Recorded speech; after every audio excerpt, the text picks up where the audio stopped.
పల్లీల పుదీనా పచ్చడి ఎలా చేయాలో చూద్దాము. ముందుగా ఆయిల్ వేడి చేసుకొని 1 స్పూను పొట్టుద్దిపప్పు, ధనియాలు, పచ్చెనగపప్పు, జీలకర్ర ఇవన్నీ బాగా మీడియం ఫ్లేమ్ మీద ఫ్రై చేసుకున్నాక ఒక ఆనియన్ పెద్ద సైజు తీసుకున్నాను. వీటిని ఎర్రగడ్డలు బాగా ఆనియన్ ఫ్రై అయిన తర్వాత పచ్చిమిర్చి, ఎండుమిర్చి మీ స్పైసీ తగ్గట్టు వేసుకోండి. పచ్చడి కారంగా ఉంటేనే బాగుంటుంది. కొంచెం కరివేపాకు, టమాటాలు ఒక 4 టమాటాలు తీసుకున్నాను. టమాటాలు ఎప్పుడు చివరిలో వేసుకోండి, ఫస్ట్లో వేసుకుంటే ఆనియన్ వేగదు. ఇప్పుడు బాగా క్లీన్ చేసి పెట్టుకున్న పుదీనా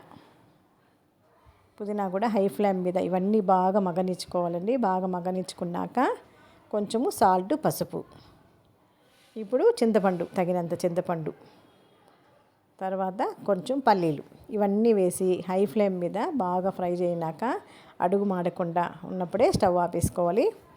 స్టవ్ ఆపినాక దీన్ని బాగా చల్లారబెట్టుకున్నాక గ్రైండ్ చేసుకోవడమే. ఇది ఇడ్లీలోకి కానీ, దోశల్లోకి కానీ, రైస్లోకి కూడా చాలా బాగుంటుంది.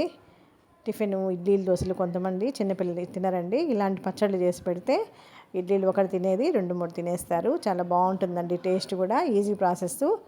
ఎప్పుడు పల్లీల చట్నీ అని బోరు కొట్టే వాళ్ళ పిల్లలకి ఈ విధంగా చేసి పెడితే మార్నింగ్ అంతా టిఫిన్లోకి చాలా బాగుంటుంది. నిల్వ చేసుకుంటే 2 డేస్ కూడా చాలా బాగుంటుందండి పచ్చడి. కొంచెం బరగ్గా తీసుకోండి, ఎక్కువగా స్పైన్గా చేయొద్దండి. ఈ విధంగా పుదీనా పచ్చడి రెడీ అండి. ఈజీ మెథడ్లో ట్రై చేయండి, చాలా బాగుంటుంది. పల్లీల పుదీనా పచ్చడి 2 డేస్ ఫ్రిడ్జ్లో పెట్టుకోండి, చాలా బాగుంటుంది. టిఫిన్లోకి పిల్లల్లోకి ట్రై చేయండి, లైక్ చేయండి.